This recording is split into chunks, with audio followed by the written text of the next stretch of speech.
Bonjour chers amis téléspectateurs de Zion TV sur www Zion International TV. Merci de rester fidèles à notre chaîne. Nous vous invitons aujourd'hui à suivre notre chronique de la parité qui a pour thème la tradition africaine et la parité, toujours en compagnie de mes fidèles et vénérables confrères qui ne sont plus à présenter. Nous avons à ma droite Clarisse Yapelego qui est aussi la directrice générale du journal Innovation, et à ma droite il y a le secrétaire général de l'Union internationale des journalistes africains qu'on ne présente plus, c'est Karasoli. Donc nous allons lancer notre émission en commençant par demander à Madame Clarisse comment elle va. Ça va, maintenant ça va. Mon frère Soli, comment allez-vous? Très bien. Oui. Je suis très heureux de vous retrouver. Oui. Donc pour reprendre l'émission La parité homme-femme, et je crois que le thème est aujourd'hui très intéressant. Oui, donc à tout seigneur, tout honneur, on laissera la parole à Clarisse Yapelego pour démarrer les hostilités, c'est-à-dire commencer les débats, pour qu'elle puisse nous renseigner un peu les déséquilibres qu'elle trouve entre la tradition africaine et la parité vue du point de vue occidental. Alors, bonjour à tous. Aujourd'hui, nous allons parler de la tradition africaine face à la parité, la tradition occidentale face à la parité. Donc, je parlerai un peu de la tradition africaine d'abord, et puis je pense que mon collègue Kara... On va peut-être donner la parole à notre confrère Karasoli pour qu'il lance aussi des hostilités pour voir quelles sont les entraves qu'il trouve existant entre la parité et les traditions africaines. Oui, tout à fait. Alors donc effectivement, donc nos traditions souvent vont à l'encontre de la parité, et nous savons pertinemment que ce n'est pas seulement l'Afrique, mais dans beaucoup de pays, même ici en Occident, il y a les pratiques qui ne vont pas ensemble avec la parité. Même si l'idée de la parité nous est venue de l'Occident, mais nous trouvons que souvent donc c'est heurté à nos traditions. Et je vais vous donner encore l'exemple d'un pays, par exemple l'Arabie Saoudite, qui est où je l'avais donné comme exemple lors d'une précédente émission, que c'est le pays qui ne laisse pas les femmes s'épanouir, c'est le pays qui ne laisse pas les jeunes filles s'instruire, et c'est aussi ce pays qui ne laisse pas les femmes même conduire des voitures, ou bien qu'une femme doit être accompagnée par son frère ou son mari pour pouvoir se rendre dans un endroit. De toute manière, c'est leur tradition. Voilà, donc c'est exactement cette tradition que nous voulons aujourd'hui parler. Voilà, et il y a aussi dans certains pays d'Afrique, je peux même dire dans la quasi-totalité des pays en Afrique, et la parité n'est pas effective, hein, donc les femmes restent toujours soumises à l'homme. Je ne peux pas dire ce mot-là, soumise, parce que c'est un mot trop fort. Mais elle reste à l'écart de certain nombre d'activités, et que nous aurons l'occasion de développer. Comment vous appellerez ça? La soumission? Oui, bon, nous allons, avant d'aller un peu voir ailleurs, nous allons commencer parce que, rappelons que notre consoeur Clarisse Yapelego est du Centrafrique, de la République centrafricaine. On aimerait la poser la question de savoir quelle entrave trouve-t-elle vraiment au niveau de la parité par rapport à la tradition ou à la culture centrafricaine qu'elle connaît très bien, oui? Merci William. Tout d'abord, je vous remercie de parler, de revenir tout d'abord sur la République centrafricaine, qui est mon pays d'origine. Voilà.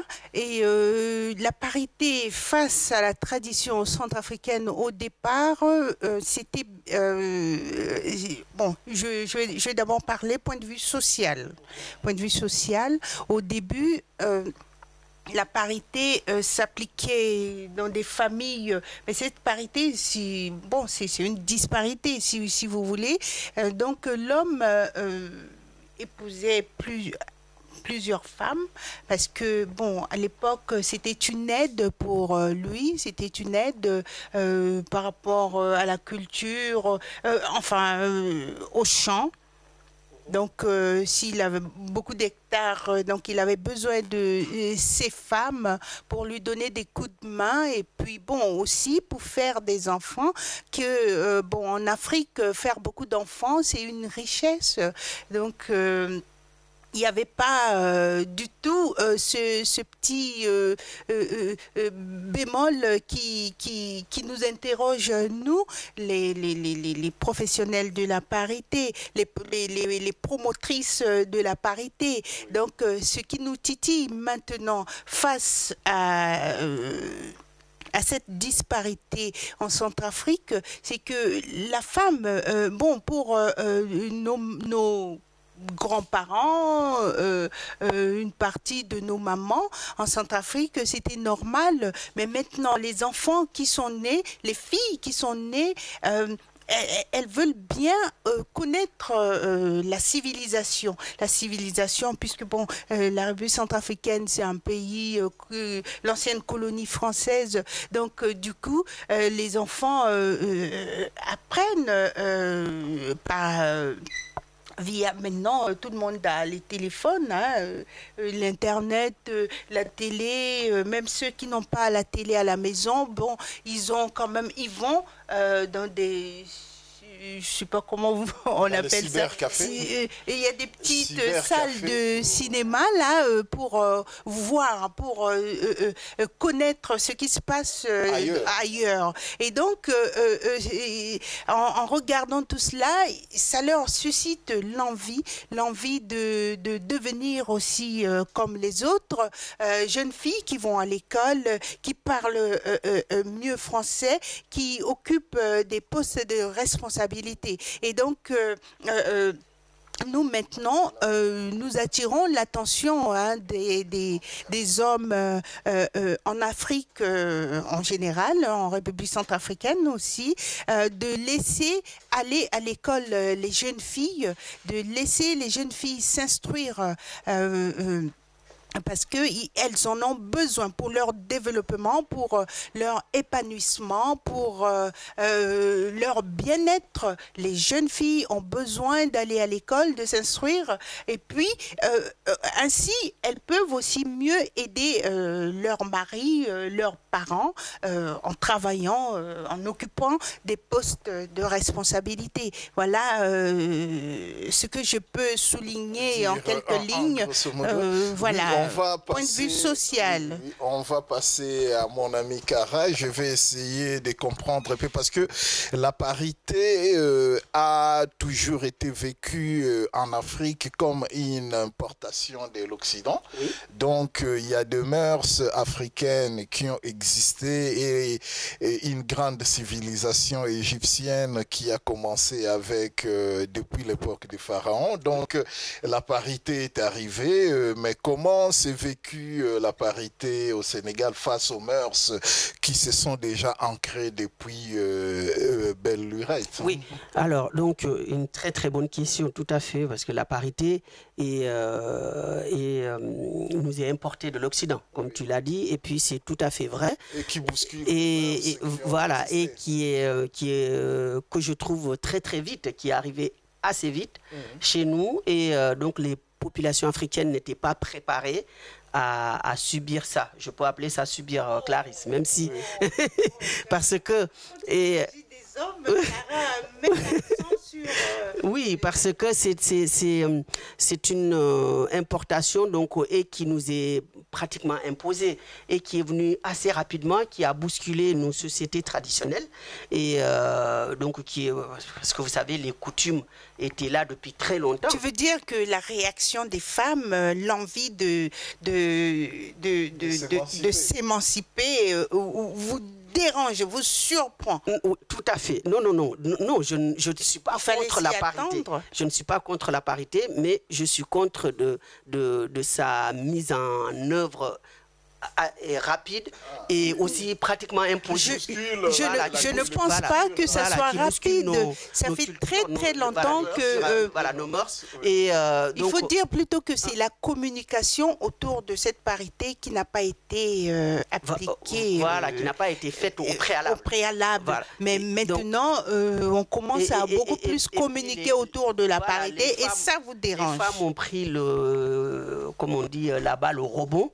Et maintenant pour... Parce que moi, ce qui m'intéresse beaucoup plus, c'est de savoir les chocs qui existent entre les mœurs des jadis africaines et la parité qui est arrivée pour bousculer ces mœurs-là. Bon, je veux savoir un peu quelles sont les conséquences qui en découlent du choc entre les mœurs et la parité qui vient d'ailleurs. Oui.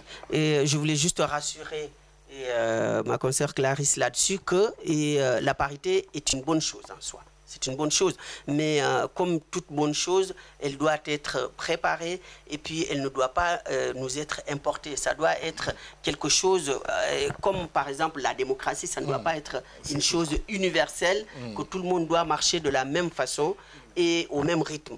Donc, normalement, si il doit y avoir parité, les États africains, parce que de toute façon, quand on parle de ça, ça c'est les lois, les règles que les États essaient de mettre en place. Et il ne se reste que deux exemples que je voulais donner. Par exemple, l'exemple de l'excision pour les petites filles et l'exemple aussi de la polygamie, émission sur laquelle nous avons évoqué beaucoup de contraintes. Et donc, ces deux exemples, quand il y a la parité, les femmes et les associations de femmes dans le monde ont immédiatement saisi la balle au rebond pour aller dans le sens de l'Occident. Mais c'est pas ça, parce que même depuis, même dans l'arrière-pays, les femmes se révoltent contre leur mari quand il les fait trop travailler, quand il y a disparité entre le traitement des femmes, entre elles, elles révolutionnent. Oui. Alors, donc, c'est parce que cette révolution n'a pas été médiatisée. Et voilà pourquoi aujourd'hui, les hommes dans le monde, enfin, une partie des hommes, parce que nous avons aussi à notre actif des hommes qui approuvent les actions de la parité et qui nous soutiennent. Mais vous autres qui pensez qu'on vous a pris...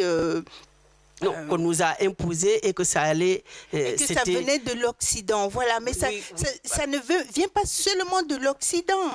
Oui, on ne vous a pas imposé. Si. On ne vous a pas imposé la mondialisation. Comme je le dis toujours, c'est la mondialisation qui a plus ou moins imposé Clarisse, moi, cette règle de vie. Oui, j'aimerais par rapport à l'imposition de la parité, bon, moi, j'aimerais et je dirais que chaque culture, chaque peuple du monde a sa propre culture. Ben oui. On ne sait pas trop si le même thème de la parité et d'actualité en Chine, dans la société indienne, hindoue, en Inde ou au Japon. Bon, maintenant là, il y a les organismes des Nations Unies qui viennent vraiment, ce sont les grands chantres de cette parité en Afrique. Je ne sais pas s'ils font de même aussi au niveau de culture hindoue, japonaise et chinoise. Bon, oui, non, je voulais savoir parce que maintenant, il y a des coutumes africaines qui fait vraiment notre identité par rapport à d'autres peuples du monde. Donc, bon, on vient nous imposer. On vient nous imposer en quelque sorte la parité. Nous ne voulons Donc, plus. moi, j'aimerais maintenant savoir, avoir des précisions sur 2 points, notamment, est-ce que dans le programme scolaire des pays africains, est-il enseigné, est-il prévu d'enseigner les règles de la parité? Et aussi, il y a pour ceux qui sont sortis du circuit scolaire, y a-t-il un programme éducatif par rapport à ces groupes de gens qui puissent s'approprier de la parité telle que les imposeurs de la parité veulent imposer? C'est ça que... J'ouvre une parenthèse. Par exemple, en République centrafricaine, il y a plusieurs associations de femmes qui ont des programmes très intéressants pour les femmes, celles qui n'ont pas eu la chance d'aller à l'école. Il y a des programmes d'alphabétisation, de formation aux métiers pratiques comme la couture, l'agriculture en coopérative et autres. Il y a beaucoup de choses qui se font dans ce sens-là. Et pour celles qui ont eu la chance d'aller à l'école, maintenant, on a le droit d'accéder à des postes de responsabilité et ça, c'est un plus pour la femme. Alors, donc, moi, je voulais dire ceci. C'est-à-dire que les gens, aujourd'hui, la parité, il ne faut pas qu'on confonde tout. C'est-à-dire qu'on confonde l'émancipation de la femme et la parité. L'émancipation de la femme, ça, tout le monde est entièrement d'accord là-dessus, que les petites filles doivent aller à l'école, qu'elles doivent apprendre un métier et qu'elles doivent aussi occuper des postes à responsabilité n'importe où elles se trouvent.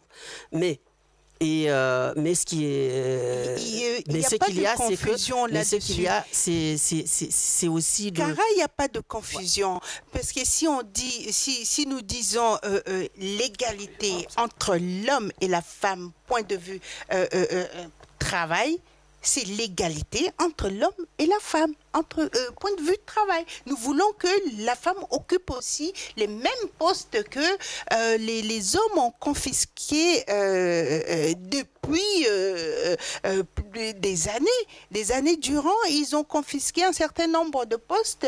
C'est eux qui dominaient là-dessus et nous avons exigé l'égalité. Et cette égalité s'applique aussi à des salaires.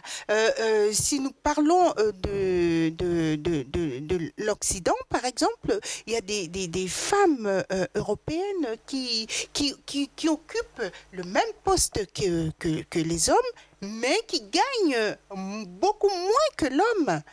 Vous voyez, 30% des femmes en Occident perçoivent un salaire moins élevé que l'homme pour le même poste. Voilà pourquoi nous réclamons cette égalité, cette parité. Cette parité ne s'applique pas seulement à l'homme et la femme dans la maison, au point de vue social dans la maison, mais aussi... Oui, chers consoeurs Clarisse et Yapelego, on a parlé en peu de temps de beaucoup de choses, beaucoup de points sont restés en suspens, qu'on aura l'occasion d'y revenir dessus pour éclairer le plus possible nos amis téléspectateurs des Zion TV. Donc là, nous allons souffler avec une page publicitaire pour revenir et épuiser tous les points qu'on a laissés en suspens. Donc, je vous remercie de votre sympathique attention et à tout à l'heure. Merci, au revoir. Merci.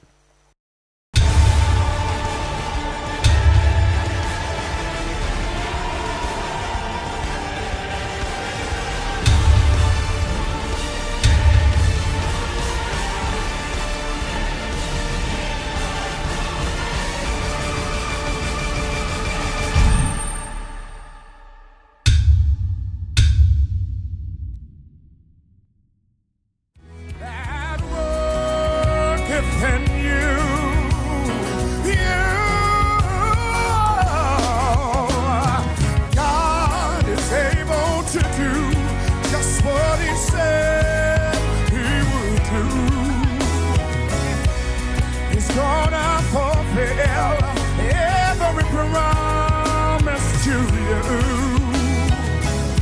Don't give up on God, 'cause He won't give up on you.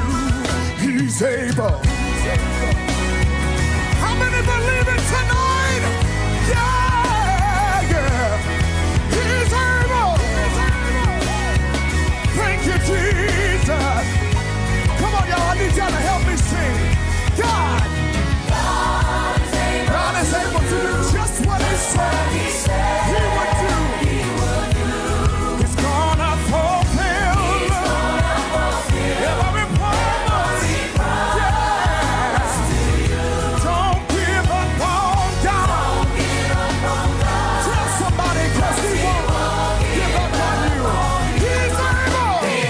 Woo! I believe it tonight. Yeah. He's able. Somebody shout tonight. He's able. Hallelujah. We're going up. God is able to do just what He said. Bonsoir chers téléspectateurs, nous voici dans la deuxième partie de notre émission Chronique de la parité qui a pour thème la tradition africaine et la parité, toujours en compagnie de mes vénérables confrères Claricia Pelego qui n'est plus à présenter et le vénérable Karasoli, le secrétaire général de l'Union internationale des journalistes africains avec qui nous allons poursuivre notre émission. Donc pour revenir à ce que nous disions tantôt, on va poser la question à monsieur Karasoli de savoir si au niveau de son pays natal, qu'il est français d'origine sénégalaise, s'il y a un programme éducatif, pour sensibiliser la population sénégalaise sur la parité, puisque nous savons la culture sénégalaise est beaucoup imprégnée de la culture et la tradition et la culture musulmane, etc., etc. Nous allons essayer un peu de voir comment ils s'organisent avec la parité au niveau du Sénégal. Oui, William, merci donc pour cette question dans cette deuxième partie pour la parité. Effectivement, donc le Sénégal, comme la France, a voté une loi pour la parité. Donc, donc cette loi, comme je l'ai dit souvent, elle existe, mais elle n'est sur le plan politique d'abord, elle n'est pas appliquée convenablement. C'est-à-dire parce que à l'Assemblée nationale, il n'y a pas encore de parité. Donc c'est pourquoi je dis que la parité est une bonne chose, mais pour l'instant, elle a été mal préparée et elle nous a été imposée. Et donc les pays africains sont obligés de l'appliquer pour suivre l'Occident ou même pour faire plaisir à l'Occident et pour aussi avoir des subventions et avoir la bonne grâce des femmes.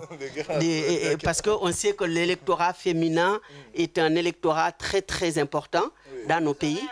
Voilà, et puis donc quand on fait cette loi de parité, ça permet à cet électorat féminin de se mobiliser ou de voter au parti qui a mis en place la loi. Bon, et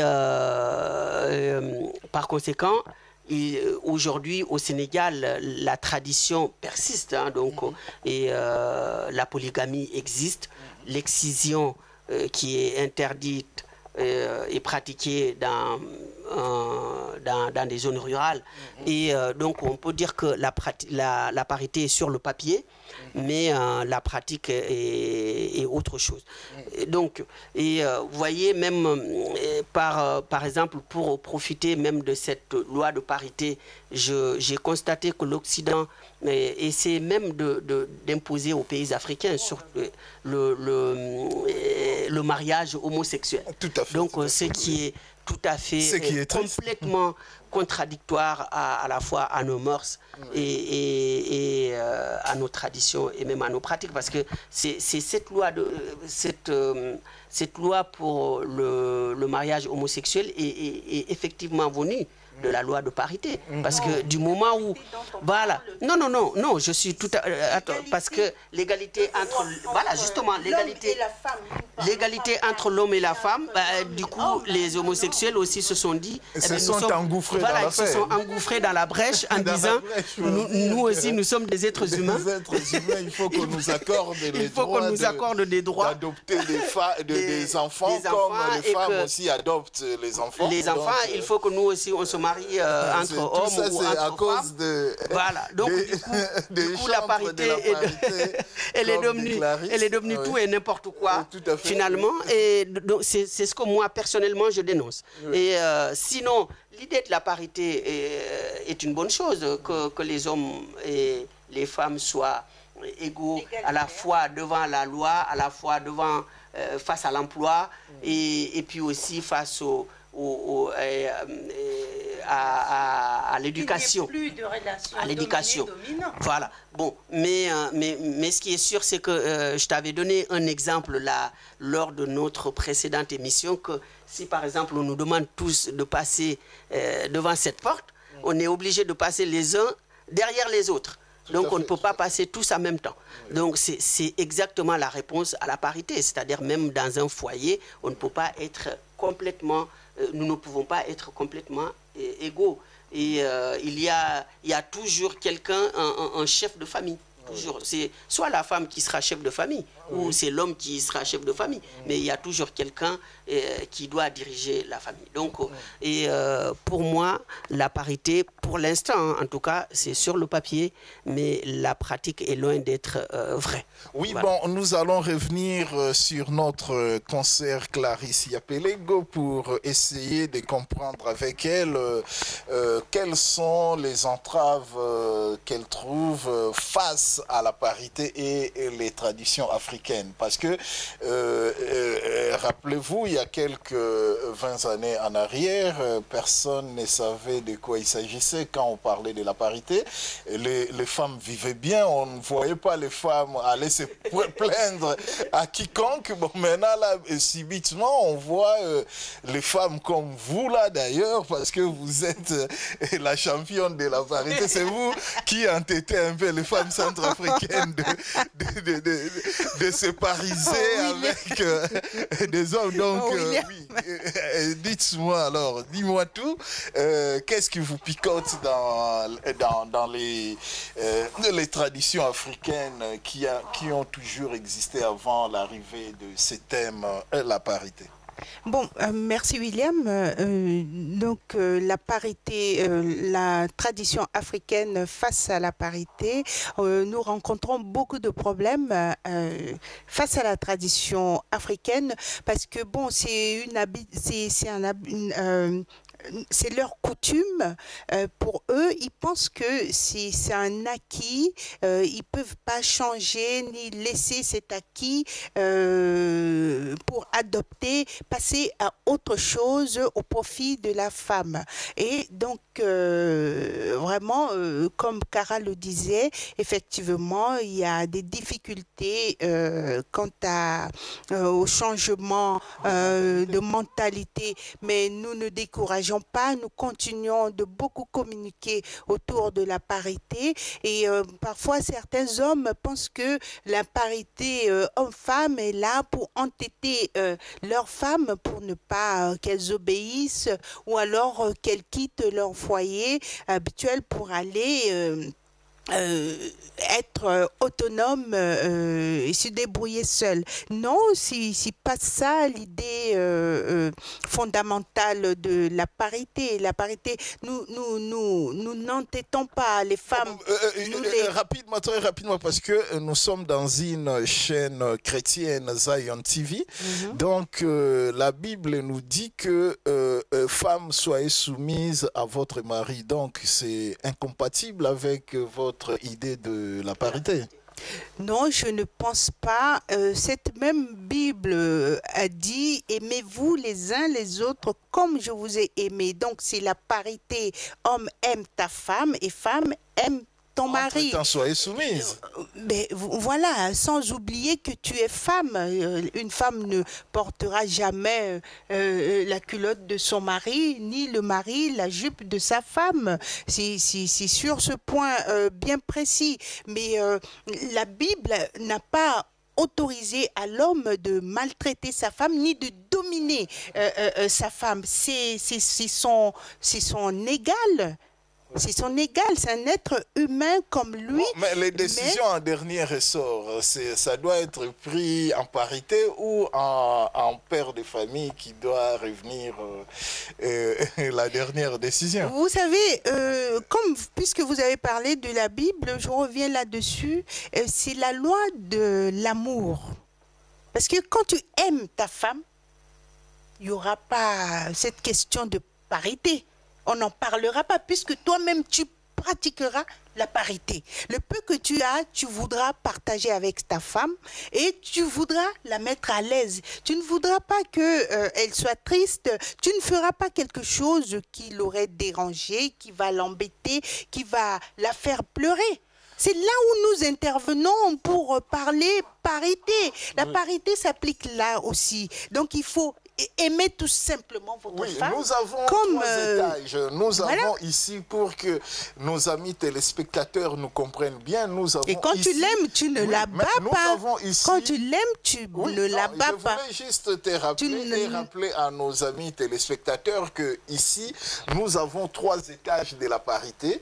La parité au niveau social, professionnel et familial. Voilà. Donc, il faut que nous sachions de quelle parité sommes-nous en train de dire, parce que quand il s'agit de la parité au niveau familial, c'est d'autres appréciations qui sont considérées. Oui. Et au niveau professionnel, il y en a d'autres, ainsi de suite au niveau social. Je ne pense pas. C'est vraiment l'égalité hein, au niveau social. Il fallait tout faire. Nous appelons les hommes à aimer tout simplement leur femme au niveau social, parce que quand un homme aime sa femme, mais il voudra que elle travaille, il fera tout, il mettra ses connaissances en action pour que sa femme obtienne un poste de responsabilité.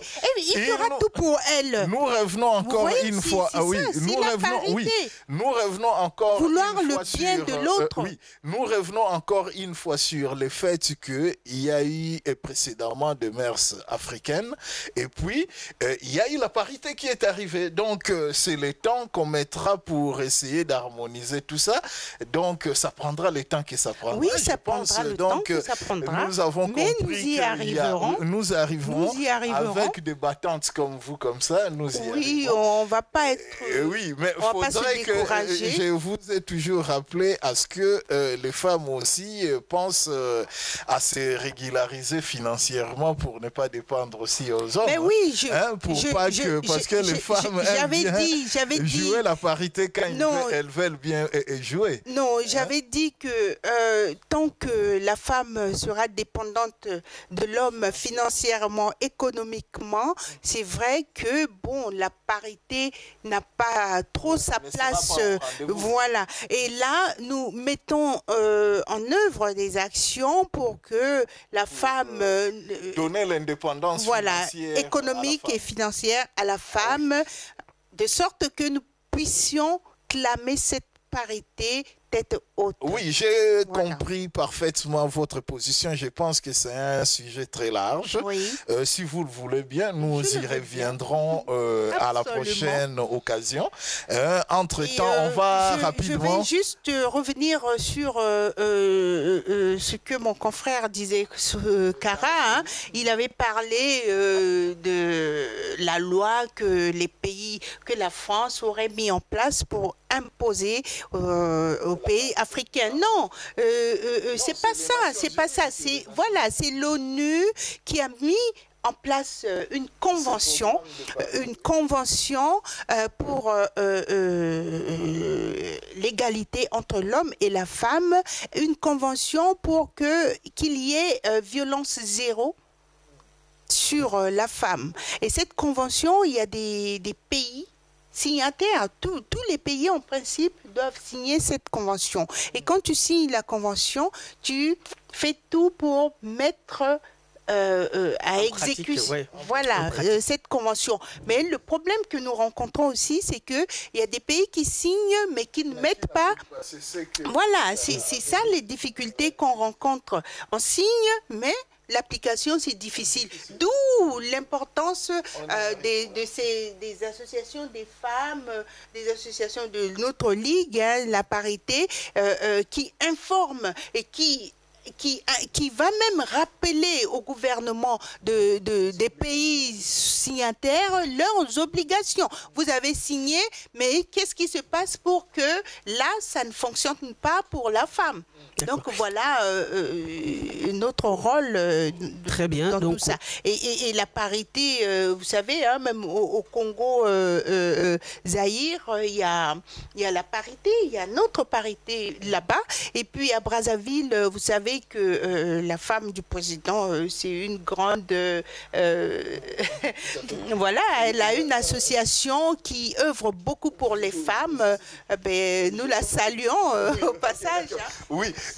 Nos amis et téléspectateurs ont bien compris que le sujet est vraiment très très intéressant et qu'on n'arrivera pas à tout éponger pour ce soir. Donc nous y reviendrons dans nos prochaines éditions, mais comme le temps nous fait un peu défaut, nous passerons rapidement à l'actualité mondiale et africaine pour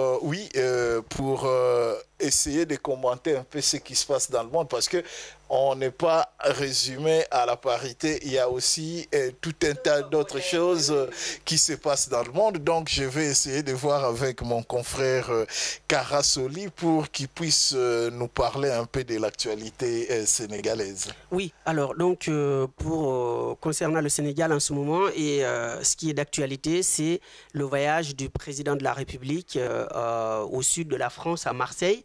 Il doit assister à un forum économique donc en Aix-en-Provence, et donc il doit aussi par la même occasion rencontrer la diaspora sénégalaise.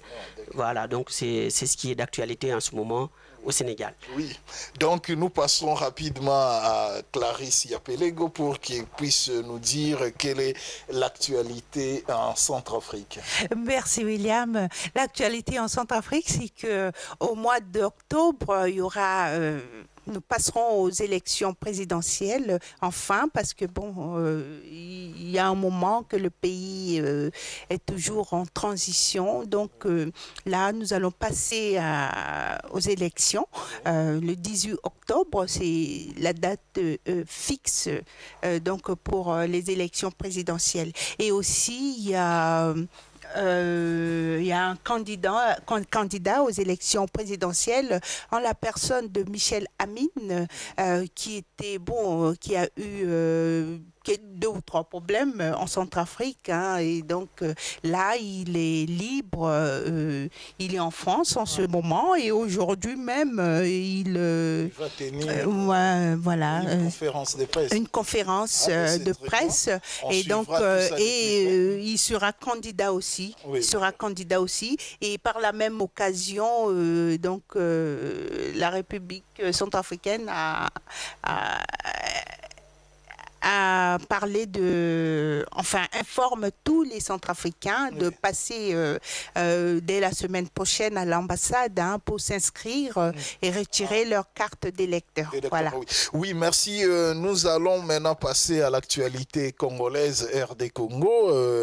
Nous avons le président de la République, Joseph Kabila, qui ne doit en principe plus se représenter aux élections en 2016, qui vient de convoquer le dialogue congolais. Et puis, oui, donc je vais vous demander à vous deux quelles sont vos impressions sur la convocation de ces dialogues, parce qu'il y a aussi notre opposant historique, Étienne Tshisekedi, qui a accroché à la maison du dialogue. Donc je voulais savoir si c'est une bonne chose que l'opposant historique Étienne Tshisekedi participe à ces dialogues ou pas. Oui, alors donc tout ce qui est dialogue est bon pour le pays. Et du moment où il y a blocage, je crois que ce qui est mieux, c'est d'organiser une rencontre entre le pouvoir et l'opposition pour pouvoir trouver un terrain d'entente. Donc je crois que ça, c'est une bonne chose en soi, c'est une bonne démarche. Et si ça aboutit, ça ne peut être que bénéfique à la fois pour le peuple congolais, mais aussi pour la classe politique. Oui, donc le dialogue est soupçonné d'être un instrument pour M. Joseph Kabila de glisser au-delà de deuxième mandat parce qu'il n'a plus le droit de se représenter. Qu'en penses-tu à ceci? Moi, je ne suis pas tout à fait d'accord sur ce point-là, mais je dis que c'est bon de dialoguer. S'il convoque une réunion avec les opposants, c'est une très bonne chose pour trouver un consensus et à la sortie de crise du pays. Et c'est une très bonne chose. Donc, et aussi, c'est tout en son honneur de se baisser un peu pour parler. Oui, ok, d'accord, nous allons, comme le temps nous fait un peu défaut, nous allons parler rapidement de l'actualité française. On a vu François Hollande faire un peu le tour de l'Afrique. Il a visité quelques pays. Qu'en penses-tu? Oui, donc le président Hollande a commencé par le Bénin et donc cela fait très très longtemps qu'un président français n'a pas mis officiellement les pieds au Bénin. Donc, et le président Hollande a fait une déclaration extrêmement importante au Bénin en encourageant la démocratie au Bénin. Ce que je déplore seulement, c'est qu'il n'a pas tenu le même discours au Cameroun, où Paul Biya est au pouvoir depuis 40 ans, et en Angola aussi, où il a été, ou Dos Santos au pouvoir depuis 35 ans.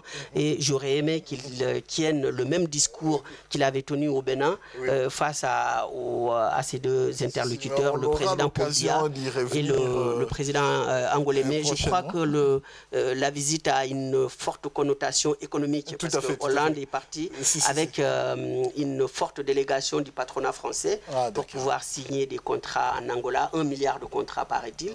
Et c'est peut-être bien pour l'économie française, mais il doit aussi parler un peu des droits de l'homme et de la démocratie. Oui, tout à fait. Bon, pour finir rapidement, nous voyons que l'Europe est un peu ébranlée par la sortie ou pas de la Grèce de l'Union monétaire. Bon, on va finir par ce sujet-là. Qu'en penses-tu de la sortie de la Grèce? Oui, alors la Grèce en ce moment est en difficulté, est en mauvaise posture, parce que c'est un pays aujourd'hui qui est pratiquement en faillite. Et donc le Premier ministre actuel de gauche, d'extrême gauche même, organise un référendum à la va-vite parce qu'il ne sait pas quelle décision prendre, s'il doit accepter les conditions du FMI et de l'Union européenne concernant sa dette, ou s'il doit signer ou refuser. Donc il a fait le choix d'organiser un référendum qui aura lieu demain dimanche.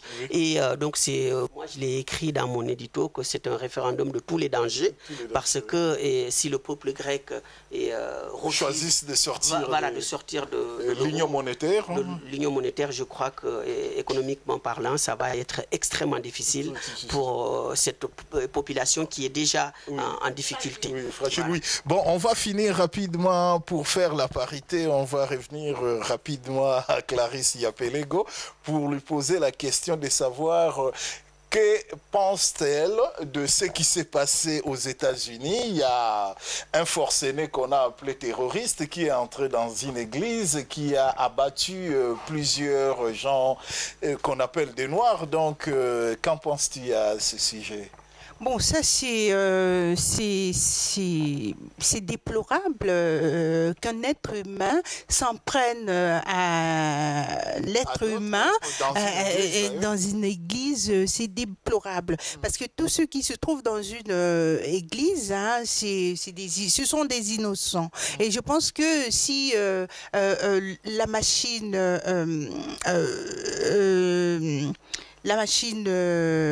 politique est à leur défaveur, ça ne dépend pas de ces pauvres gens qui se retrouvent dans les églises pour prier. Donc, cette attitude, je déplore cette attitude. Déplore. En tout cas, merci beaucoup.